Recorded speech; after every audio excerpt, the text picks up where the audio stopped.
Good to go. Hi everyone, thanks for joining us today for Lunch Break. I'm Carrie. Today we're talking with Justin Levesque. Justin is an interdisciplinary artist living and working in Portland, Maine.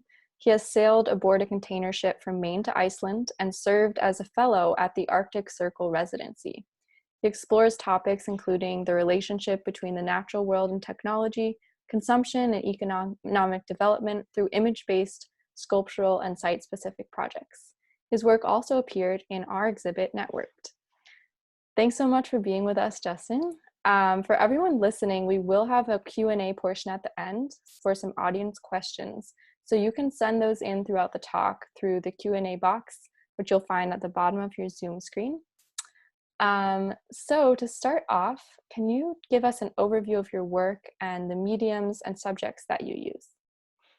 Sure. Thanks, Gary, and thanks, SciArt Initiative, for having me on today.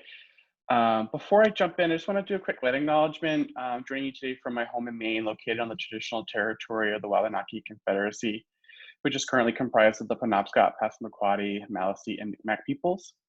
And I acknowledge the past, present, and future generations of the nations who have stewarded this land, as well as honor and celebrate this place. I support their efforts for land and water protection and restoration and for cultural healing and recovery. Thank you. I thought I would kind of change up how I talk about the work this time around and structure and sort of let you know like around the residencies that I've done the last 5 years and kind of then show you the work afterwards. So because it's been this evolution in terms of how I've been thinking about what is part of practice for me and collaboration, as we sort of see in the art sci community, is really a fundamental part of that methodology and sort of looking back at these residencies, it sort of has been that same process. So 4 of these residencies, so everyone not including the Arctic Circle, were all I created myself in sort of collaboration and conversation with the partners that were part of that process. So, kind of is like, Jean-Claude and Christo, and that like sort of this all the stuff that happens sort of even prior to the work being made. So, and then what ends up happening and sort of how it got its name is sort of one dynamic system and sort of how then these sort of work together. So one dynamic system is a collection of projects, begins with Iceland, Maine, and the shipping industry. And you can see that in the 2015 Eamskip container ship residency.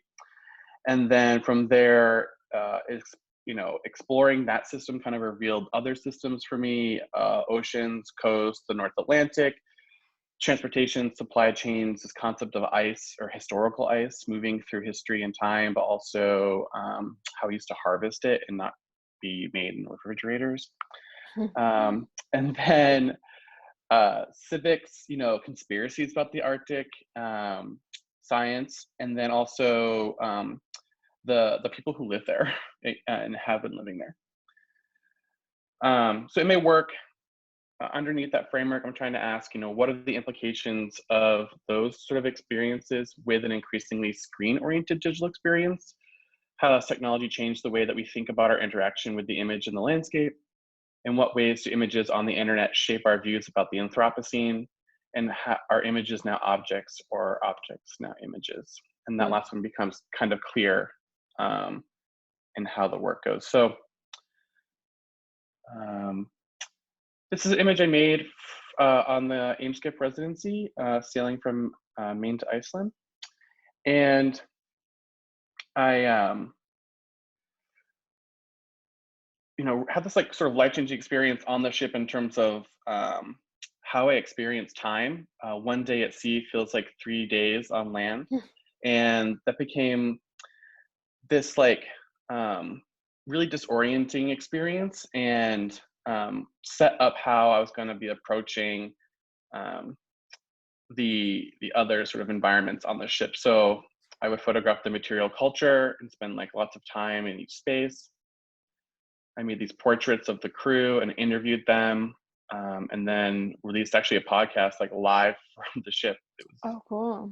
Kind of bad, and I took it off later, but used excerpts from it in the exhibition. and then end up citing this work in conjunction with the Arctic Council coming to Maine in 2016 for the very first time outside of Alaska, and then put this container like in the park. And so, as this project happened, I kind of didn't know in a way what I was doing when I was doing it, like how big the conversation was going to get, and how how many tributaries of thinking about the North Atlantic, the blue humanities, the environmental humanities, where this was sort of all take me. So as I sort of began to imagine the answers to those questions earlier, it became clear to me that the work is about North Atlantic and polar ecologies. In Maine, we have an Arctic museum, which is sort of named after Robert Peary, who's like the person who discovered the North Pole, but not really. Sort of like a myth. And so like we have these like myths about this place, and then also the work sort of began to shift and sort of being about how we fetishize or this place, the North Atlantic, in our minds, or even on the internet, and how we sort of make images that recreate other images that we've seen, and how that image making becomes somewhat colonialistic or a neo-colonialism for like the cis white male gaze straight like onto that place and how we share it out. So that's when I started making blue works to kind of like, if you want these blue images so badly, here you go to some extent. Like it can't get bluer than this. This is an exhibition in the window at Space Gallery in Portland, Maine, where now the images, so these images are actually primarily sourced with digital methods and through negatives in a camera. And then they're printed on these like plastic material and then thermoformed into these shapes. So it's sort of like this push-pull between what is an image and then what is an image becoming an object. It's not 3D, is it? It is, yeah. Oh, So it is. Okay. But it's like that. Some of them are flat on the wall, and some of them are kind of coming out into space and becoming these sculptural shapes. And you can kind of see like how crinkly that one is on the right. And then, so we did that when I got back in the window, and then I curated an exhibition with 4 other folks from the Arctic Circle residency, 5 other folks from Arctic Circle residency, and this is sort of like the launching off work that was in that show, and I'll show a few more of those in a minute. But so again, like this was sort of the impetus for like thinking about blue ice and the way that we respond to it, and how I was just sort of annoyed with the way that images sort of like get responded to in that way. And what ends up happening for me is that I end up making a lot of works that are poking fun, I guess, at this relationship, or what is an Arctic imaginary, and that'll kind of pop up throughout in terms of what is the intersection of that digital experience with the experiences we're having now, and then also what is that experience kind of like with, I don't know, like self-identified millennials or something. This work is called 0000FF, which is the hex color on a computer for like perfect pure blue. And it's just, as you'll see a little bit, this is like sort of the impetus for some other works. This piece is when things begin to come off the wall. This is like a armature of wood that then comes out like at an angle. And so it's like got flatness, and then it comes out. This is called slipperiness, and it's like, I imagine it like being like ice traveling as an email attachment between the sender and the recipient. Wow. Yeah. I mean, like I have lots of like my own narratives that don't necessarily get shared with the artist statement, but that's sort of what I that totally one was. see that now that you say it. Yeah, it's like moving. Like it also like it reminds me too, like the way that I imagine the internet and systems and networks too is like is informed by like growing up with what people were imagining that would look like a lot, like in the 90s Hmm. and the early 2000s. Like, so like the Lawnmower Man movies were like really important for me, and like how we imagine like what is a virtual space. So this is kind of like an ode to Lawnmower Man a little bit.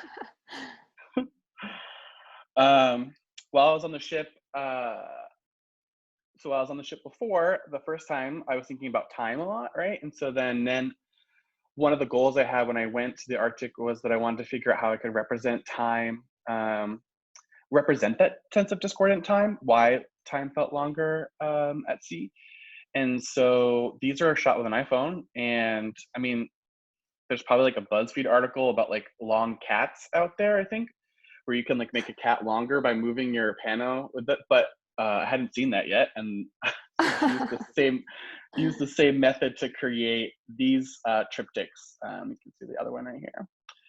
But what I loved about this is that it felt, again, it's sort of like this, like making fun of these notions that like, I mean, like, yes, everyone should recycle, but is recycling going to save the world? Probably not, right? And that there like huge systemic changes need to occur in policy, you know, like on a much bigger level, if we want to really have anything happen, like, is what it's really going to take. But, you know, like, so this piece is how I'm like generating new ice to like replenish what's lost, but through like a digital means. And so for me, like the subtitle of this is like a thoughts and prayers for the Arctic. It's like basic kind of way of doing something but nothing. Mm. And I just love kind of the artifacting that happens in the foreground, but then the background is like actually consistent. Yeah.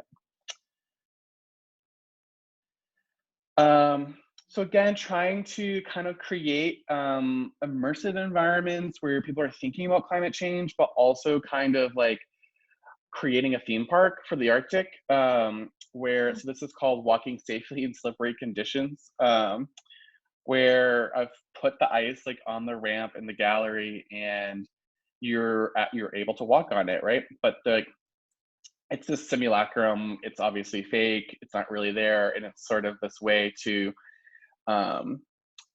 be a tourist there, but not actually go. And maybe it's like also a way to like, I mean, like, it's very hypocritical of me to say I went to the Arctic. I took the plane, right, and exhausted all the gas, you know, through it or whatever, or the jet fuel. But it's like at the same time, not everyone should do it. Mm-hmm. I don't know. It's kind of like to have gone and see like the impacts of what ecotourism are up there is kind of wild, actually. I think I'm happy I went. I think in hindsight, maybe I wouldn't, or I would have done it a different way. But Interesting. Yeah. So these are a little more sincere. These pieces, they're all part of the same exhibition. Were created, I had a GPS device with me that was logging my location every 10 minutes. And, you know, normally like you see people like running around, right? And making their shapes or whatever, like if they're like jogging or something. But this is like actually using the ship's movements as when it was anchored in like a fjord to like make these shapes. So for me, it's kind of like a reverse drawing machine, or also like a way of using data sensing or data devices to interpret the landscape or interpret nature, and like allow her to like make her own drawing or something.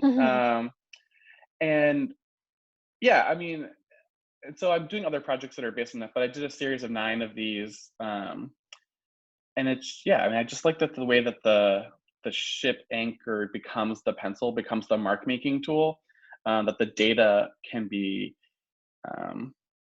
the way of divining that, like that data can be the new way of divining something, potentially.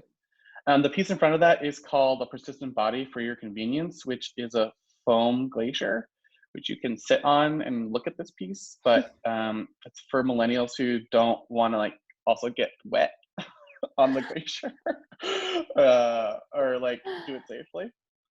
So kind of like making fun of them a little bit. Myself too, I'm making fun of myself.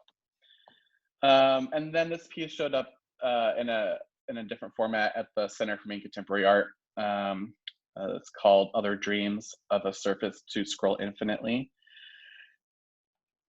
And then this becomes like the opus big moment where a lot of the ideas sort of all come together, playing off that first image I showed you. This is called Hoax Heroic, also shown across from that at the CMCA. From there, after the Arctic Circle residency, I did a residency at Bigelow Ocean Laboratory in Sciences, and I worked with a scientist who was studying Antarctic viruses. Ancient ones like found in these mimetic ancient lakes. And a lot of things came out of that, but just for fun, I thought I would share this piece of music that I wrote based on the DNA sequencing or the genomic sequencing of a virus particle.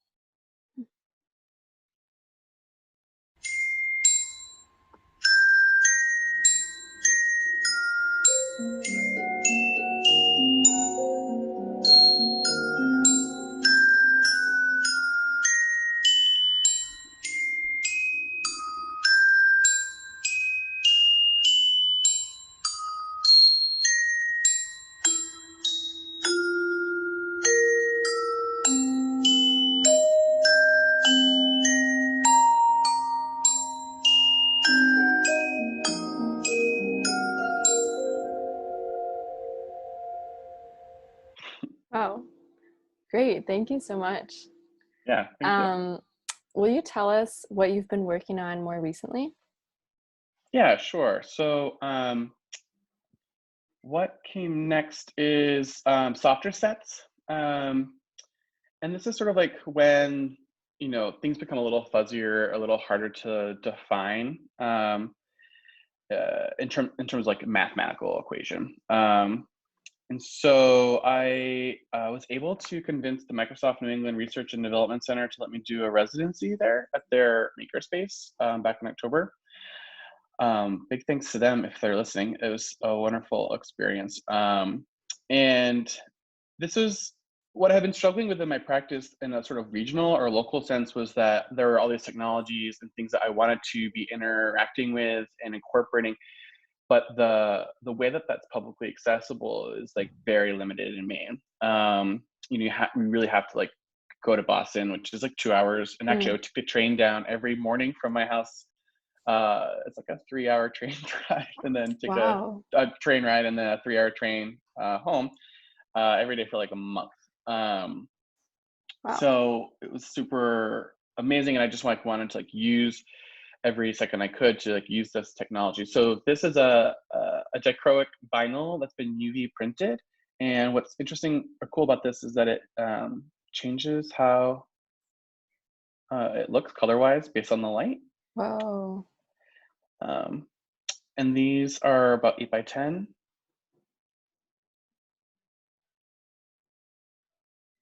And so trying again, it's like that push-pull between what is an image and then the object. I always sort of like hear the image is like wanting to not be so flat, or they're always confined to being in the screen in this way, and like they're like wanting to like break free or something. So that's one of the big initiatives for why this piece comes out directly perpendicular to the wall.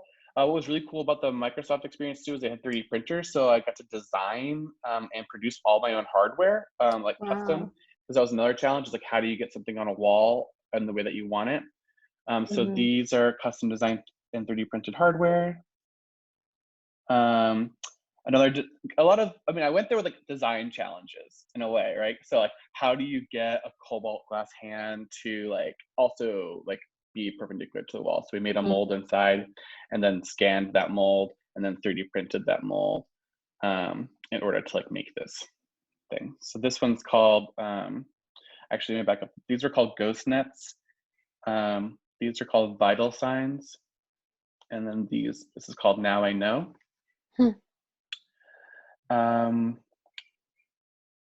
then this kind of goes back a little bit to the show at CMCA, but it kind of felt like it fit here in terms of, again, thinking about the object and the image, and how I'm just trying to put images into different things, and kind of see what shapes they can take, and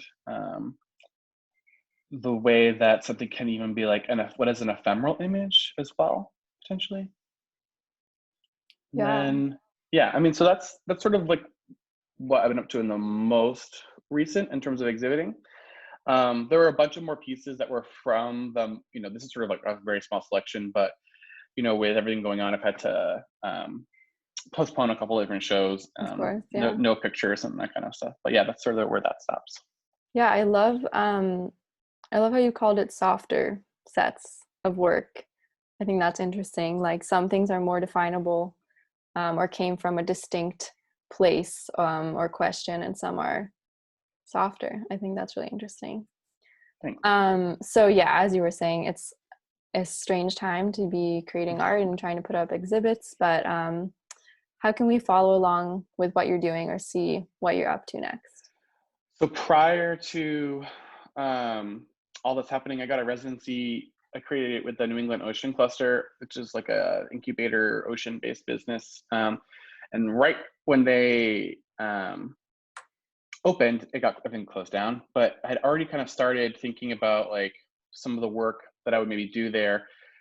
And then right then too, I was asked to participate in this exhibition in Djupavik, Iceland, in an old herring factory. So that's actually still happening. And Iceland is opening up June 14th. So I might go. I don't know, maybe. We'll see if I'm brave. And then, and I created this piece called Isfletter, which means ice braids. And these are 6 feet. This is a mock-up because it was, I'll show you kind of a picture in a second, but they're 6 feet tall by 4 feet wide. So I had to move my studio into my basement. You can see all my dry goods over there. Oh yeah. Yeah, but this is like the best shot I could get of one of them. I was in a mad rush to get this out on time. And then you can kind of see what the herring factory looks like and it being installed there. Mm-hmm. Yeah, so I'm excited to see what it looks like in the end. Yeah. Great. And that's well, just Instagram and website if you want. Perfect. Yes, definitely follow Justin on Instagram. Hi, everyone. This is Julia Hoel chiming in to voice some questions on behalf of the audience.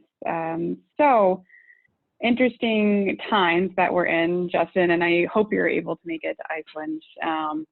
But we have a question from the audience kind of about this. How are you thinking about being, quote unquote, being a tourist without going now when you and we all are stuck at home during the pandemic? So how are you thinking about, making work about the environment and the world, outside while you're stuck at home?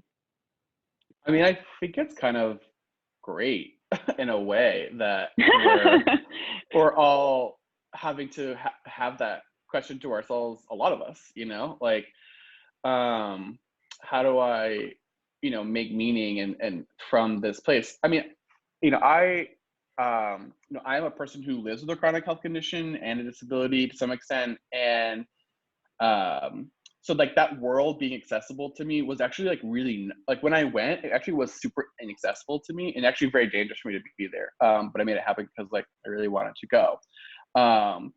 But so my normal is sort of like being somewhat in this home space and sort of traveling to these places through the imaginary anyway. And I think that had been my experience prior, was through Instagram and how like those images were like mediating the way that like a place like this place would think about another place or, but I think, like right now I'm sort of like doing this side thing where I'm collecting images of like places like I want to go or like doing like to go, right? Like as this kind of like virtual way of going there and kind of collecting them like in this like mood board kind of like maybe journey or something. That's great. Yeah, it's the silver lining is that we're all kind of adapting to this way of being and creating, and some good new interesting things are coming out of it. We have one question. This person was curious where the residency with Microsoft took place. So the Microsoft New England Research and Development Center is in Cambridge, Mass. So they have like a pretty big building there, and it was located within the garage. They call it, it's their makerspace. Microsoft has a residency program out of their Washington location, which is it's like an actual program where there's money and there's like projects, that's always nice. Big things like that, you know. But mine was self-made, and is not normal. It's like not a normal part of the nerd, as they call it, program. So there was no money, and I had to like figure it all out, but it was worth it for sure. But yeah, that's a great example of, you know, for all the artists out there listening who are interested in, you know, having these residencies with different scientific or technological institutions. The residency doesn't have to exist before you get there. It's something that you can often propose. And this is how a lot of these programs that exist actually get started, is just through people, you know, reaching out. Yeah, you gotta be persistent. It took me a year. Yeah. I was emailing with Microsoft for a year before they let me in. So, you know. Wow. Well, hey, good for you. Persistence is what it's all about, for sure. We have a question in from Zachary Kenny. He says, I'm hosting a SciArt residency in Canada, and we had a topic come up about science communication post-COVID, and how do artists think about the public engagement in art science literacy? Any thoughts on that? Can you ask me the last part again? Sorry. The last part was, so they're thinking about science communication, and I think he's curious about how artists like you are thinking about the public and engagement and kind of art science literacy in general, but specifically within this post-COVID era.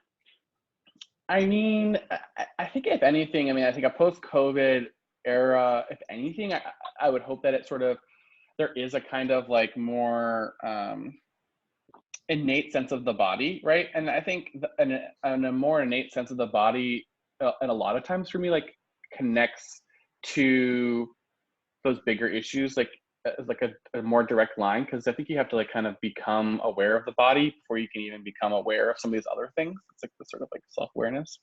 But you know, I'm a big Para-Espenstocky's like junkie in terms of you know, the way that he identifies psychological barriers to communicating you know, climate and disaster in climate, which are like, you know, the 5 Ds: doom, identity, dissonance. I can't name them off the top of my head.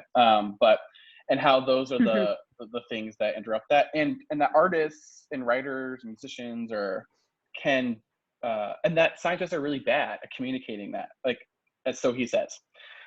I mean, maybe it's both ways. I don't know, but artists can maybe fill in that gap, you know, or help in collaboration or in conversation or in exchange with those entities to kind of maybe reach someone in a way. You know, I think that it's a little twofold though, because I think there's this kind of sense of like optimism and we can't be doom oriented, right? But at the same time, like, no, it's kind of scary. Like, so there's this like push pull in terms of how we combat or engage in those barriers. Certainly, yeah. Well, that sounds like an interesting residency anyways. Somebody asked where they can see your work on your website, onedynamicsystem.com. Is that right? Yep. Yeah, okay. So yes, please check out Justin's website, onedynamicsystem.com, and his Instagram. Zach, unfortunately, that is all the time. Send me a link to residency, I'll go. Yeah, there you go. Unfortunately, that's all the time we have for questions today. But Justin, thank you so much for joining us. And I will let Carrie wrap us up. Yeah, thank you. It's been super fascinating to learn about your work, see it, and hear the ideas behind it. Thanks for everyone who joined us. And we hope you'll join us this Friday for our next lunch break at 1 p.m. with Abu Zaina. We'll be having these most Wednesdays and Fridays at 1 p.m. And you can join our mailing list at sciartinitiative.org to see what else we're up to. Thank you again, and we'll see you next time. Thank you.